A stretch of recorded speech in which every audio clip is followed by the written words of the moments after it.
The Washington State Patrol and other state agencies are working to keep our roads and public safe. Ignition interlocking devices are a simple concept. If you attempt to drive with alcohol in your system, the device stops you. It is connected to your vehicle's ignition and requires the driver to blow into the device before starting the engine. If the device detects alcohol, your vehicle won't start.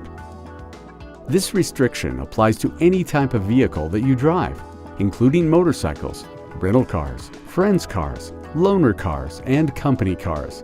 If you are driving on public roadways, it needs to have an interlock system installed. Watercraft are not required to have an interlock system, as well as off-road vehicles like ATVs, dirt bikes, riding lawnmowers, and similar vehicles, as long as you stay off public roadways. In Washington State, there are multiple interlock devices that are approved to use and install. Once the chosen device is installed in your vehicle, you will be trained by a technician on how to use the device. Be sure to ask questions if you don't understand any part of how the device works. Make sure that you are comfortable using the device before you leave the service center. To start the vehicle, you must have a breath alcohol content below the prescribed limit. If you blow above the limit, the vehicle will not start. Breath alcohol content is the amount of alcohol found in your deep lung air and is representative of your blood alcohol content.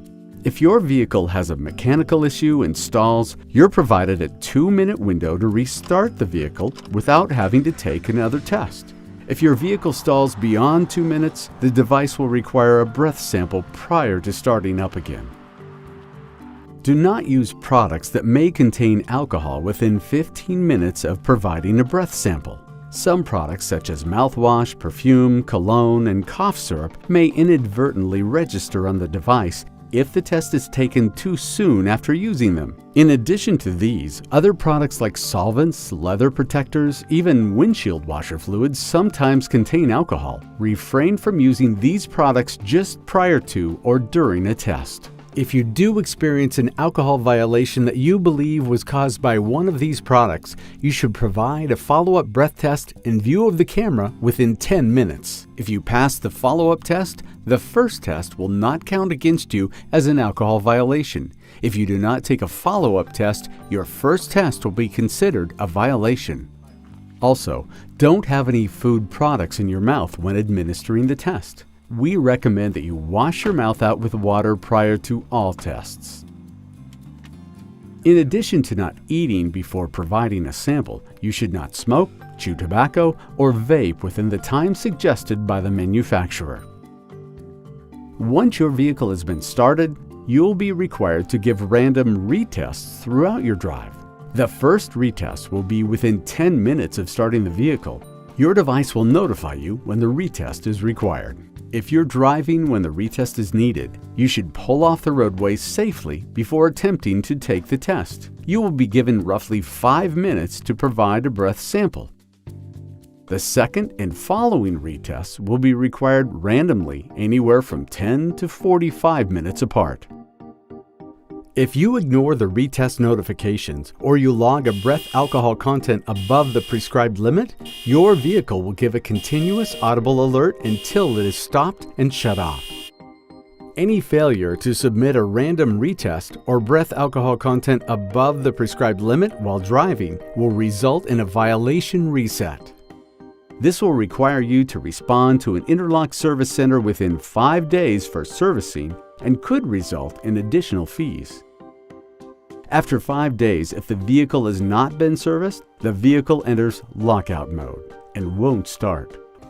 Also, if a vehicle enters lockout mode, you will be immediately reported by the Interlock company as a non-compliant, and your restriction period may be extended as a result.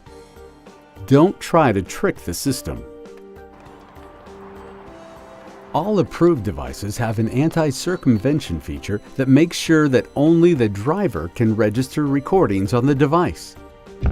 Digital cameras and GPS technology are part of the device system.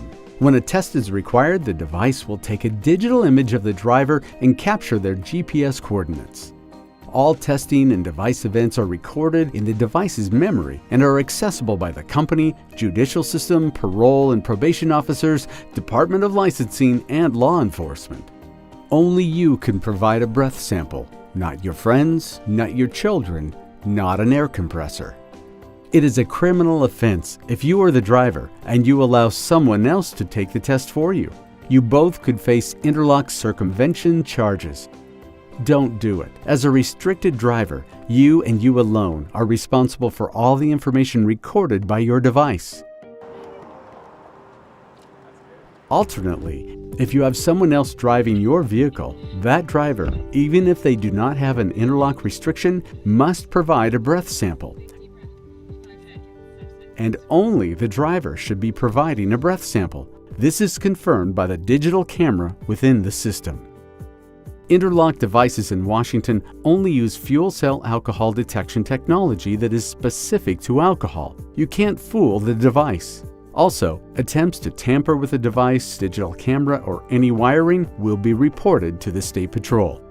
Removal of an ignition interlock device from a vehicle by anyone other than a certified ignition interlock technician will be considered tampering and subject that individual to criminal prosecution.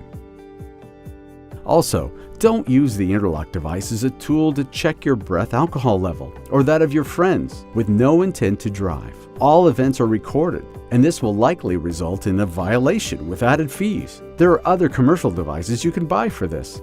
Don't use your interlock device.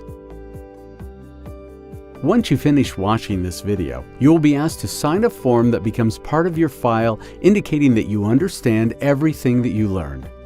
Then your interlock restriction is told on a day-to-day basis. This means if you have the device uninstalled for 2 weeks, your restriction will be extended by 2 weeks, in addition to any possible criminal or civil penalties for an early removal. Your interlock restriction will only be lifted if the last 180 days of your restriction period are reviewed and found to be violation-free.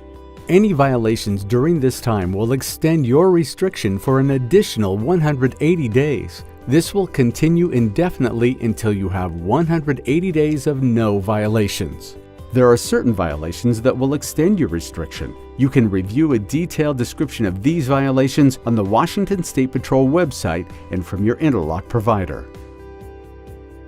Remember, to avoid an extended restriction period, do not uninstall the device when your restriction period has ended until you have been given confirmation from the Department of Licensing that your last 180 days were violation-free. If you have any questions, notify your service center technician before leaving the facility. Once you leave, you are responsible for your interlock device. All questions regarding your driver's license restriction should be directed to the Department of Licensing.